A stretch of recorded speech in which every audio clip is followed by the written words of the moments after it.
Good morning, David Lapp here, coming to you live from my office again this morning in Lancaster, Pennsylvania. Question for today came from Jamie from PA. What does a typical day in the life of an executive look like? Just to get started here, I think typical needs to be defined because no 2 days are the same. There's challenges that need to be addressed. There's different things that need to be looked at. But as we go through our day, as we go through whatever is happening, I personally like to start my day with some meditation time, some time in the Word of God, uh, audio Bible. I do actually for the last 19 years. We have listened to tens of thousands of hours of music.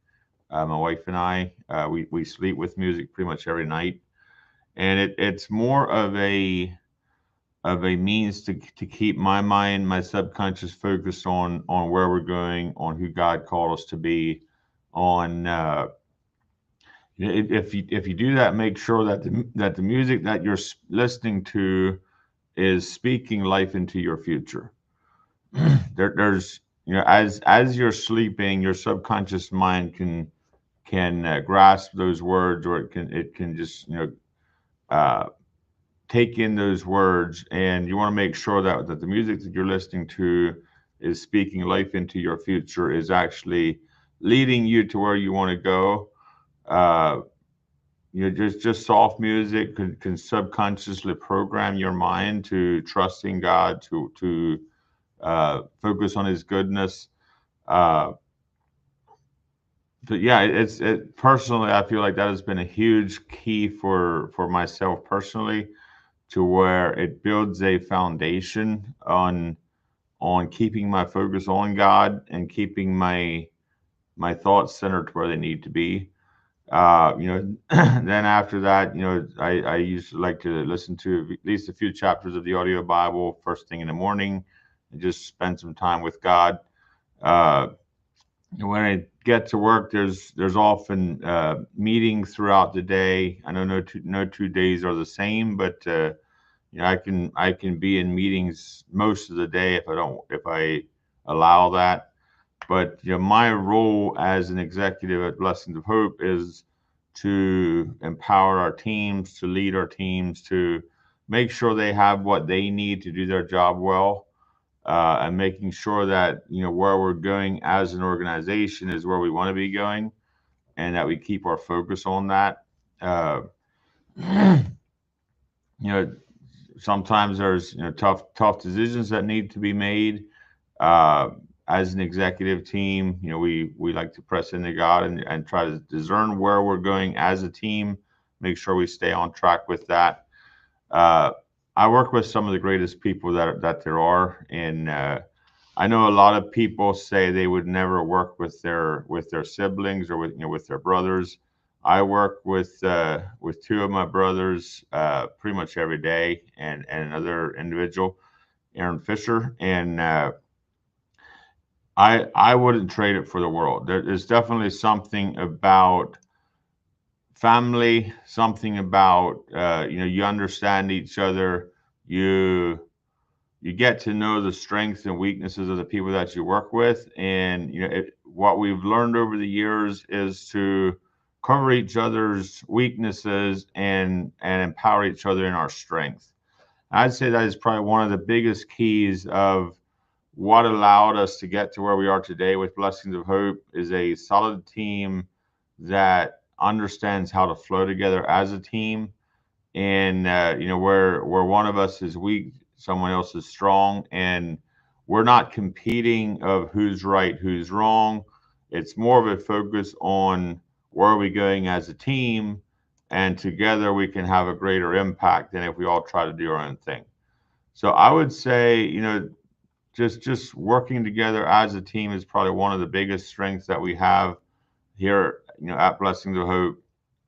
uh, and then empowering our teams to take care of things, delegation, making sure that making sure that the next level teams have what they need to do their job well and have the tools they need to teach their teams. We've tried to build the organization on a team approach where we have teams of people leading teams of people, and I think it was 2018 we got some teaching on where every individual can lead 4 to 6 people well. And if a team gets too big, we look at, okay, what do we need to split out? Who can lead this half of it? Who can lead that half of it? And then they can grow in that area. It's also a lot of power in helping the team leaders to help build the team or to have a voice into where they're going. We as leaders of the organization can give high level leadership, high level direction, but some of the details, we can leave that to the people responsible to carry it out. It gives them a deeper sense of ownership, a deeper sense of purpose. Or yeah, it's just been incredible to see our teams flourish, to see them grow.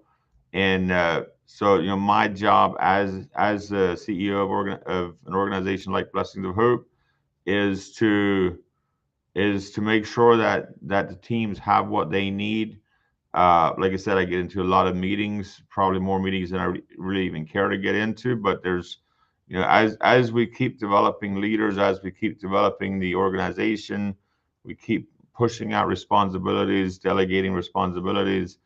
Uh, Everybody, if they're clear at what they're doing, what we find is people want to feel like they're making a difference. People want to feel like they're a part of something bigger than themselves. And with an organization like Blessings of Hope, as fast as we've grown, that has definitely been one of the keys that we've seen over the years, is to be able to delegate responsibilities. But one thing to keep in mind is if you're delegating responsibilities, you have to delegate authority with that. If you just delegate authority or just delegate responsibility, there's going to be a lot of frustrations.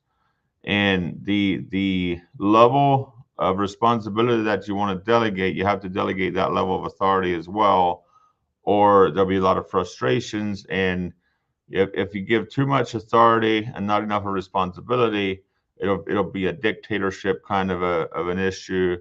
If there's too much responsibility, not enough of authority, people are going to feel like they're stuck, like they're not able to make the decisions that they need to make. So yeah, do we do 100% perfect in all of this? No, probably not. I'm sure we could improve. I'm sure we could, do better in different areas.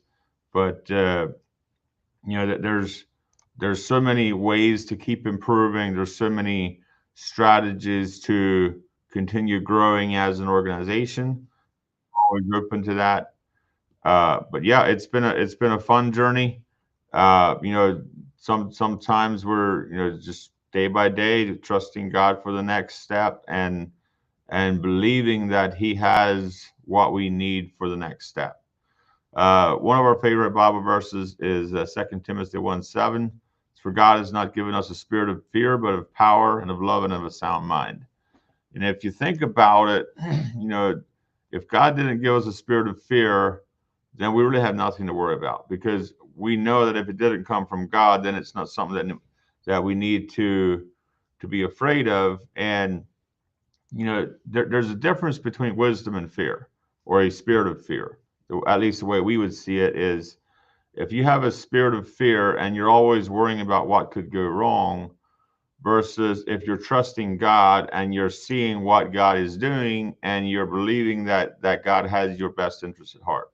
And that, if you have that relationship with God, then we can walk where God called us to walk, and we can make the decisions that God called us to make. And then we can have the impact that God has given to us. So yeah, it has definitely been an interesting journey.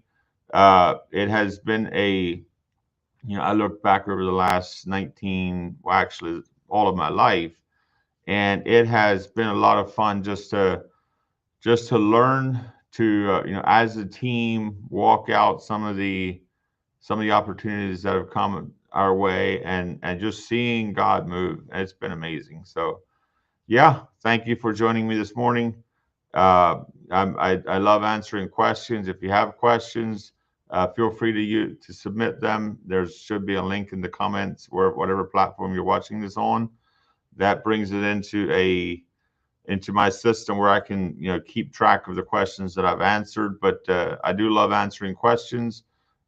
Just sharing about the way I see things, the way is my way right versus your way? Probably not, but that is the way I see it. And I'm not here to debate it. I'm just saying this is the way I see things. So yeah, thanks again for joining, and I appreciate the support. Appreciate the feedback that I've been getting so far on some of the live streams that I've been doing, and I actually enjoy doing this. So yeah, if you have questions you would like me to answer, feel free to submit them through the link in the comments, and I'll try to get to as many of them as I can.